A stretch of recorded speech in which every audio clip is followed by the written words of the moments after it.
નમસ્કાર. ચાલો આજે આપણે સમયમાં થોડા પાછળ જઈએ, લગભગ 70 વર્ષ પાછળ. જરા કલ્પના કરો એ ભારતની, જેણે હમણાં જ આઝાદી મેળવી હતી. એ સમયે અખંડ જ્યોતિ નામની એક પત્રિકા હતી, જેના ઓગસ્ટ 1951ના અંકમાં આધ્યાત્મિક અને સામાજિક પરિવર્તનનો માર્ગ બતાવવામાં આવ્યો હતો. આજે આપણે એ જ પાનાઓ ઉથલાવીને જોવાના છીએ કે એ જ્યોતનો પ્રકાશ આજે પણ આપણા માટે કેટલો કામનો છે. તો આ પત્રિકાની વાતને સમજવા માટે એ સમયને સમજવો ખૂબ જરૂરી છે. એકદમ નવું આઝાદ થયેલું ભારત પોતાની એક નવી ઓળખ શોધી રહ્યું હતું. એવામાં તેના સ્થાપકે આ પત્રિકાને માત્ર એક મેગેઝિન નહીં પણ એક વિચાર ક્રાંતિ બનાવી દીધી, જેનો મુખ્ય ઉદ્દેશ્ય હતો ચારિત્ર્ય નિર્માણથી રાષ્ટ્ર નિર્માણ. તો આખા વિશ્લેષણ દરમિયાન આપણે 5 મુખ્ય મુદ્દાઓ પર નજર કરીશું. સૌથી પહેલાં અખંડ જ્યોતિનું વિઝન શું હતું, પછી આંતરિક શુદ્ધિ માટે એ શું રસ્તો બતાવે છે, સમાજ માટે એની શું કલ્પના હતી, અને ગાયત્રી શક્તિનું શું મહત્વ છે એ પણ જોઈશું, અને છેલ્લે આ બધું જ જ્ઞાન આજના સમયમાં કેટલું ઉપયોગી છે એની વાત કરીશું. તો ચાલો શરૂ કરીએ પહેલા વિભાગથી. અખંડ જ્યોતિ. આ નામનો અર્થ જ કેટલો સુંદર છે નહીં? ક્યારેય ન ઓલવાય એવી જ્યોત. અને ખરેખર આ કોઈ સામાન્ય મેગેઝિન નહોતું. એ તો એક મશાલ જેવી હતી, જે દર મહિને જ્ઞાનનો પ્રકાશ લઈને લોકોના ઘર સુધી અને એનાથી પણ વધુ લોકોના મન સુધી પહોંચતી હતી. અને એની દ્રષ્ટિનો આખો સારાંશ આ 2 પંક્તિઓમાં આવી જાય છે. જરા વિચારો, એનો ધ્યેય કોઈ બીજા લોકમાં કે સ્વર્ગમાં સુખ શોધવાનો નહોતો. ના, એનો ધ્યેય તો આ જ પૃથ્વીને, આપણે જ્યાં રહીએ છીએ એને જ સ્વર્ગ બનાવવાનો હતો. એ સમયે આ એક ખૂબ જ પ્રેક્ટિકલ અને કહી શકાય કે ક્રાંતિકારી વિચાર હતો. હવે આવીએ બીજા વિભાગ પર, આંતરિક શુદ્ધિનો માર્ગ. જુઓ, પત્રિકાનો જે મુખ્ય સંદેશ છે ને એ એકદમ સીધો અને સ્પષ્ટ છે કે ભાઈ, દુનિયાને બદલવા નીકળ્યા છો, બહુ સારી વાત છે, પણ એ પહેલાં પોતાની જાતને બદલવી પડશે. કોઈ પણ મોટો ફેરફાર, કોઈ પણ મોટી ક્રાંતિ, એની શરૂઆત તો હંમેશા અંદરથી જ થાય છે. પણ સવાલ એ છે કે આપણી અંદરની નબળાઈઓ છે કઈ? સાચું કહું ને તો આ એવો સવાલ છે જેનો જવાબ આપવો કે એનો સામનો કરવો સહેલો નથી, અઘરો છે. પણ આ પત્રિકા આપણને હિંમત આપીને કહે છે કે અંદર ઝાંખો, જુઓ, પોતાની ખામીઓને ઓળખો, તો જ એને સુધારી શકાશે. પત્રિકાના એક લેખ આપણી આંતરિક દુર્બળતામાં આ વાત એકદમ સ્પષ્ટ રીતે કહેવાય છે કે આત્મચિંતન એટલે કે પોતાની જાત વિશે વિચારવું એ જ સુધારાનું પહેલું પગથિયું છે. અને હા, પોતાની ભૂલો કે ખામીઓ જોવી, એનો સ્વીકાર કરવો, એ કોઈ હાર નથી. એ તો સાચી પ્રગતિની, આગળ વધવાની પહેલી નિશાની છે. અને આ વાક્ય જુઓ, કેટલું સચોટ છે. એમાં કહ્યું છે કે ભલે ગમે તેટલી સારી બુદ્ધિ હોય, સંજોગો પણ પક્ષમાં હોય, પણ જો અંદરથી ઈચ્છા શક્તિ, સંકલ્પ શક્તિ જ નબળી હશે તો કશું મોટું નહીં થઈ શકે.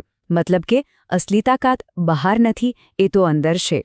સારું, નબળાઈઓને તો ઓળખી લીધી, પણ જે ભૂલો થઈ ગઈ છે એનું શું? એના બોજનું શું? તો પત્રિકા એ ભૂતકાળના બોજમાંથી મુક્ત થવા માટે પણ એક ચોખ્ખો અને પ્રેક્ટિકલ રસ્તો બતાવે છે. એક લેખ છે ગાયત્રી દ્વારા પાપોની નિવૃત્તિ. એમાં 3 સ્ટેપ્સ બતાવ્યા છે, એકદમ સિમ્પલ. પહેલું, સ્વીકૃતિ, મતલબ કે ઈમાનદારીથી પોતાની ભૂલ માની લો. બીજું, પ્રાયશ્ચિત, જે કંઈ નુકસાન થયું હોય એને ભરપાઈ કરવાની કોશિશ કરો. અને ત્રીજું અને સૌથી અગત્યનું, સંકલ્પ, પાક્કો નિર્ણય કરો કે આ ભૂલ હવે ભવિષ્યમાં ફરીથી નહીં થાય. તો હવે ત્રીજા વિભાગ પર આવીએ, જે છે સમાજ માટે એક દ્રષ્ટિ.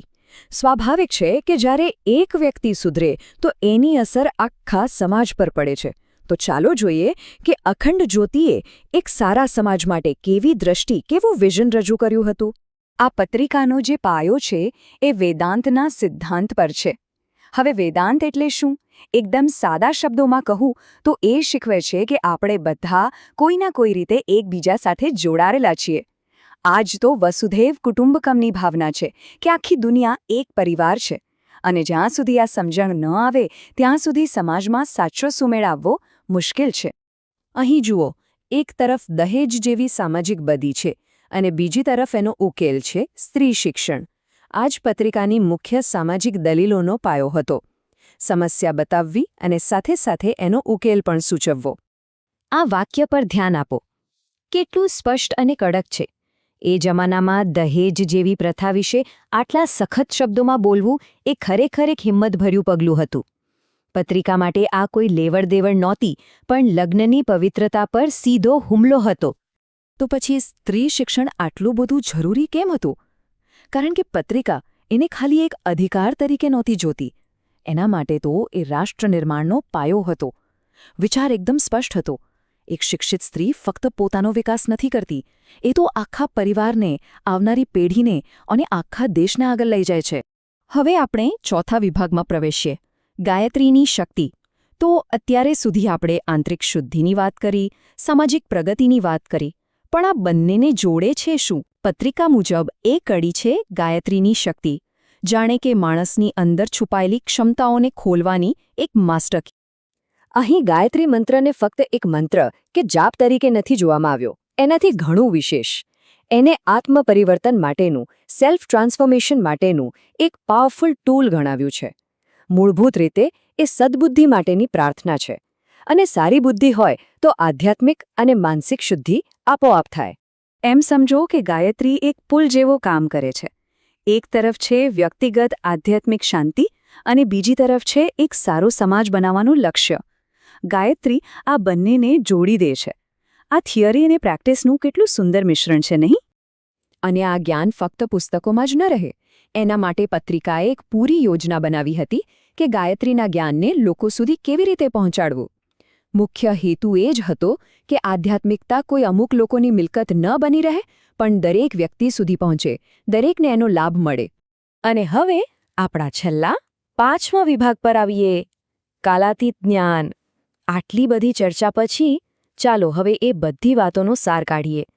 જોઈએ કે આ ઐતિહાસિક અંકમાંથી આપણને એક સારા જીવન માટે કઈ બ્લુપ્રિન્ટ મળે છે. તો આ રહી એ 5 મુખ્ય વાતો. પહેલું, શરૂઆત પોતાની અંદરની શુદ્ધિથી કરો. બીજું, એક ન્યાયી સમાજ બનાવવા માટે કામ કરો. ત્રીજું, શિક્ષણને પ્રોત્સાહન આપો, ખાસ કરીને સ્ત્રી શિક્ષણને. ચોથું, એકતાના દર્શનને જીવનમાં ઉતારો. અને પાંચમું, સર્વાંગી વિકાસ માટે કોઈક આધ્યાત્મિક સાધનાનો સહારો લો. આ 5 પાયા પર એક સંતુલિત અને સુંદર જીવનની ઇમારત ઊભી થઈ શકે છે. ટૂંકમાં કહીએ તો ઓગસ્ટ 1951ના અખંડ જ્યોતિનો સંદેશ એકદમ સ્પષ્ટ હતો. સાચો વિકાસ અધૂરો છે જો એમાં વ્યક્તિગત, સામાજિક અને આધ્યાત્મિક આ ત્રણેય પાસાનો સમન્વય ન હોય. બધું સાથે ચાલવું જોઈએ. અને અંતે એક સવાલ જે આપણા સૌ માટે વિચારવા જેવો છે કે જીવન જીવવાની આ 70 વર્ષ કરતાં પણ જૂની બ્લુપ્રિન્ટ આજના આપણા આ ફાસ્ટ ફોરવર્ડ વિશ્વમાં કેટલી કામની છે. આ જ સવાલ સાથે આજનું આ વિશ્લેષણ અહીં પૂરું કરીએ છીએ. ખૂબ ખૂબ આભાર.